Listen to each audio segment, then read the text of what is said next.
In the heart of the sprawling savannah, there lay a village called Umuko. The people of Umuko were known far and wide for their beauty, wisdom, and skill, particularly when it came to their hair. Women spent long hours in front of mirrors, weaving intricate braids and plaiting them into dazzling patterns that shimmered like the stars.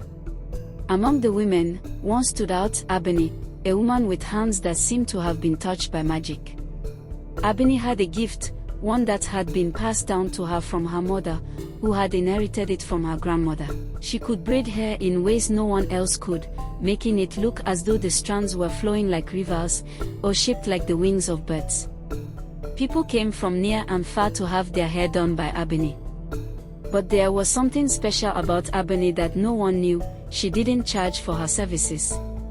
She offered her talent for free, believing that beauty should not be bought, but shared. However, the villagers, though grateful, grew curious. Why did Abeni work without asking for payment? Was there something hidden behind her generosity? One day, as the sun dipped low in the sky, an older woman appeared in the village. She wore a cloak of vibrant colors, and her face was lined with wisdom and age. Her name was Nana Asante, and she had traveled from a distant land to learn the secrets of Abeni's hair braiding technique. Nana Asante approached Abeni, her eyes sparkling with curiosity. "I have heard tales of your hands," she said, "and I've come to see if the stories are true. What is the secret behind your craft, and why do you give it away so freely?" Abeni smiled kindly but did not respond immediately. She led Nana Asante to her small hut at the edge of the village, where she kept a basket full of colorful threads and beads. The air was thick with the scent of sweet flowers and burning incense, and the light from the fire flickered across the room. After a long pause, Abeni finally spoke. "I give away my work because I believe that beauty brings people together. It is not meant to be hoarded or sold. When I braid a person's hair, I am connecting with them, offering them a piece of myself. In return, they offer their gratitude. This is the exchange that matters to me." Nana Asante raised an eyebrow, intrigued. "But are you not depriving yourself of the riches you could earn? You could live in luxury, Abeni. Why do you turn away such fortune?" Abeni looked down at her hands. "My fortune is in the joy I give to others. I do not need gold or silver to feel rich." As the days passed, Nana Asante continued to watch Abeni work. She marveled at the way Abeni's hands moved as if guided by an unseen force. Abeni's braids were like nothing the world had ever seen before. They seemed to hold stories of ancient times, of kingdoms long forgotten, and of animals that roamed the earth in times of myth. One afternoon, while Abeni worked on a young girl's hair, Nana Asante noticed something peculiar. As Abeni braided the strands, the girl's hair shimmered with a golden glow, the color of the setting sun. Nana Asante leaned in closer, her heart racing with excitement. "Abeni," she asked quietly, "where does this golden glow come from? It is as if the sun itself is captured in your hands." Abeni paused, her fingers stilling in mid-braid. She looked at Nana Asante with a knowing smile. "The glow is not in the hair, but in the heart," Abeni explained. "My hands are not magical, Nana. It is the love and care I put into my work that brings the beauty to life." But Nana Asante did not believe her. There was something more at play, something that even Abeni did not understand about her own gift.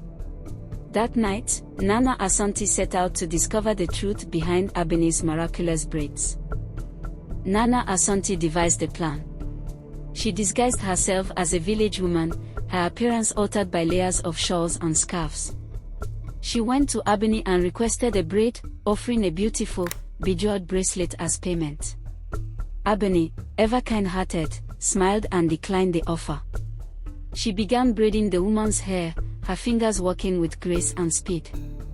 But what Nana Asante didn't know was that the disguise she wore was not enough to fool Abeni. The moment Abeni touched her hair, she sensed something was wrong. Nana Asante's intentions were not pure. She was trying to take Abeni's gift for herself.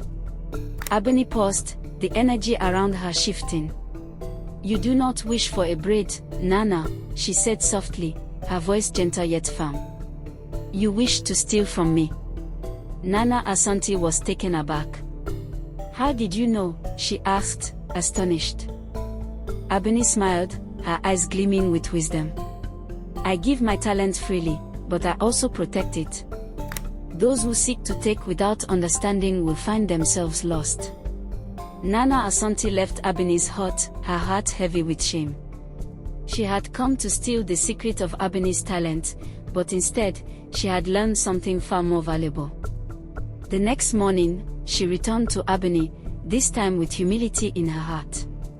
I was wrong, Nana Asante admitted. I came to you with a selfish desire, hoping to take your gift for myself, but I see now that it is not the braids or the techniques that make your work special. It is the love and the joy you put into it. Abeni smiled warmly, her eyes softening. When you give from the heart, Nana, the world will give back to you in ways you never imagined. Nana Asante knelt before Abeni, asking for forgiveness. Abeni, with a gracious heart, helped her up, and the two women sat together, braiding hair and weaving stories. From that day on, Nana Asante no longer sought to take. She learned the value of giving, and she shared Abeni's gift with others, passing it on from village to village. Word spread of Abeni's selflessness, and soon, people from every corner of the land came to Umuko. But this time, they did not come with the expectation of receiving something for free. Instead, they came to learn, to share, and to be part of something greater. The village of Umuko transformed. People no longer saw beauty as something to be bought or sold. They understood that the true beauty of life lay in the connections they made with each other, in the care and kindness they offered, and in the joy of sharing their talents freely. Abeni's fame spread across the land, not because of her skill, but because of the love she poured into everything she did. And in turn, the people who learned from her spread the message of selflessness wherever they went, making the world a more beautiful place. Years passed, and Abeni grew older, but her hands remained steady and true. The village of Umuko flourished, becoming a place where beauty was cherished and kindness was the most valuable treasure. One day, as Abeni sat by the river, braiding the hair of a young girl, Nana Asante returned to visit her old friend. Now an elder herself, Nana Asante smiled as she watched Abeni walk, the golden glow from the braids casting a soft light around them. Abeni, Nana Asante said, her voice full of admiration, you have created a legacy of giving, of love, and of beauty that will never fade. Abeni looked up at the sky, the sun setting behind the hills. The true gift is not the braids or the beauty, Nana. It is the love we share with one another. That is the gift that will never grow old.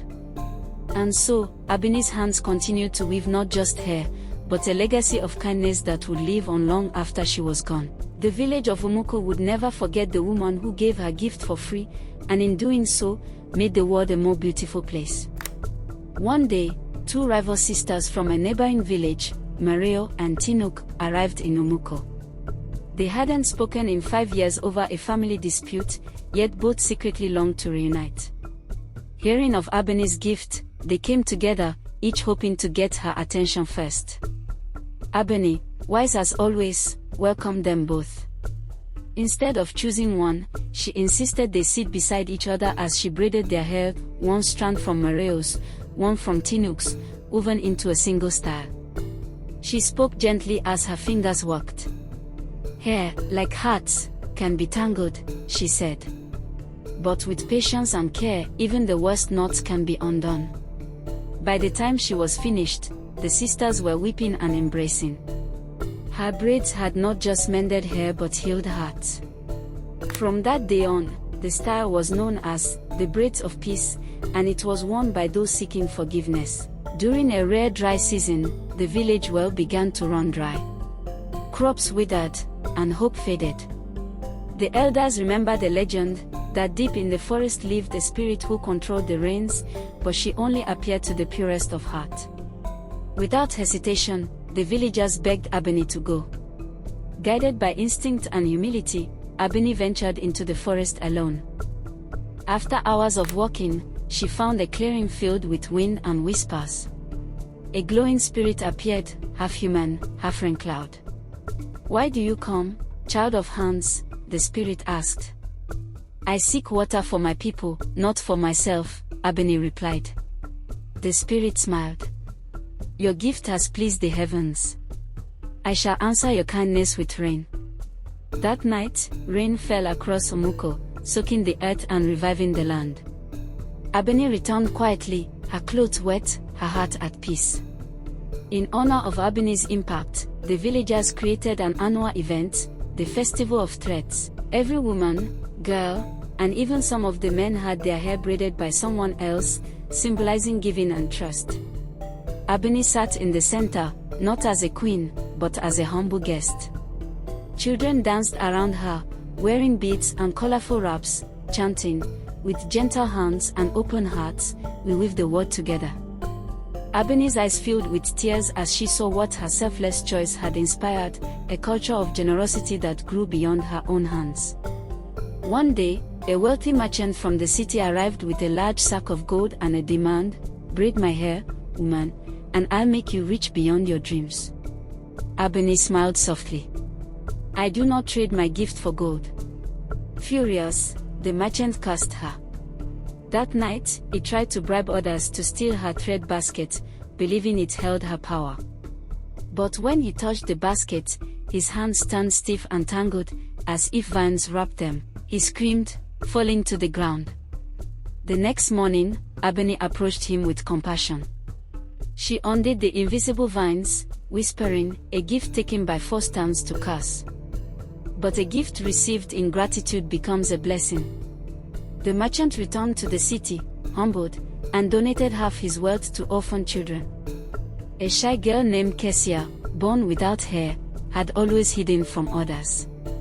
She believed Abeni could not help her. But Abeni, upon meeting her, knelt and kissed her forehead. "Not all beauty is worn on the head," she said. "Some is braided deep within." Abeni created a crown for Kessia from colorful beads and woven fabrics, symbolizing strength and joy. When Kessia wore it, she walked tall for the first time. Years later, Kessia became a storyteller, traveling villages and sharing tales of confidence and inner beauty, always wearing her crown. One day, a young orphan named Zubaida sat quietly beside Abeni's hut. She watched for days, then weeks, studying Abeni's every move. She never asked to learn, but her silence spoke volumes. Abeni finally said, "Zubaida, would you like to learn the gift of my hands?" The girl nodded with tearful eyes. Thus began Zubaida's training. But it wasn't just about braiding, it was about listening, comforting, healing. Abeni taught her how to read people's hearts through their hair. Zubaida would become the next bearer of the gift, not a copy of Abeni, but her own soul braided with kindness. Years passed, and Abeni's fingers began to tremble with age. One morning, as she held a comb, it slipped from her grasp. The villagers watched in silence, their hearts breaking. But Abeni smiled. Even the strongest tree must someday rest. She called Zubaida forward. "Today, these hands rest, but yours rise." Zubaida took the comb and began braiding a child's hair, her movements graceful, her smile radiant. And as she walked, a golden glow lit the air, not from Abeni's hands, but from Zubaida's. The gift had passed on. Abeni passed away peacefully, under the baobab tree where she had once braided children's hair. She was buried beneath it, and from the ground, colorful flowers grew, twisted like braids. Every year, the village held a quiet vigil at the tree, lighting candles and sharing stories of Abeni. Women and girls braided each other's hair in silence, the wind carrying whispers of her wisdom. And so, the gift of Abeni never truly left. It lived in every kind hand, every forgiving heart, and every strand of hair braided with love. For Abeni had not just braided hair, she had braided the very soul of her people into something eternal. Years after Abeni's passing, travelers came from faraway lands, across rivers and oceans, asking about the woman who made hair for free and healed hearts with her hands. One woman, Sarah, from a distant island, arrived in Umuko holding a worn piece of cloth. It was part of the crown Kesia had gifted her many years earlier during her travels. She knelt by the baobab tree and whispered, "I never met Abeni, but she saved my spirit through someone she touched." Zubaida welcomed Sarah and offered her a place to stay. That evening, under the moonlight, Zubaida braided her hair, just as Abeni had done for so many before. As her fingers moved, the wind picked up, soft and warm, as if Abeni herself was watching. That night, the village knew Abeni's gift had reached beyond borders. Her spirit braided people across lands and cultures, knotting them together in a circle of compassion that no storm could undo. On the eve of what would have been Abeni's 100th birthday, Zubaida gathered the children beneath the baobab tree. With her grey scarf wrapped around her head, a symbol of the legacy she now carried, she told them the story of Abeni once more. But this time, she ended with something new, a simple prayer: "May our hands be gentle, our hearts be open, and our gifts be shared. May every braid we weave remind us that love, not pride, is the true power of our hands." The children repeated it after her, their small voices full of awe. And so, the braider's prayer became a rite in Umuko, whispered before each festival, taught to each child, and carried into each home. The legacy of Abeni would never fade, because it no longer belonged to one woman, it belonged to the world. True greatness is not measured by wealth or fame, but by the kindness we offer freely. Abeni's gift was not just in her hands, but in her heart, a reminder that when we use our talents to lift others, we create beauty that lasts beyond a lifetime. Whether you are a braider, a teacher, a mother, a friend, or a stranger, your selfless actions have the power to heal, inspire, and unite. Never underestimate the value of giving without expecting anything in return. If Abeni's story touched your heart, share this story with someone who has ever used their gift to bless others. Tag someone who gives freely. Leave a comment sharing the Abeni in your life. Repost to spread kindness.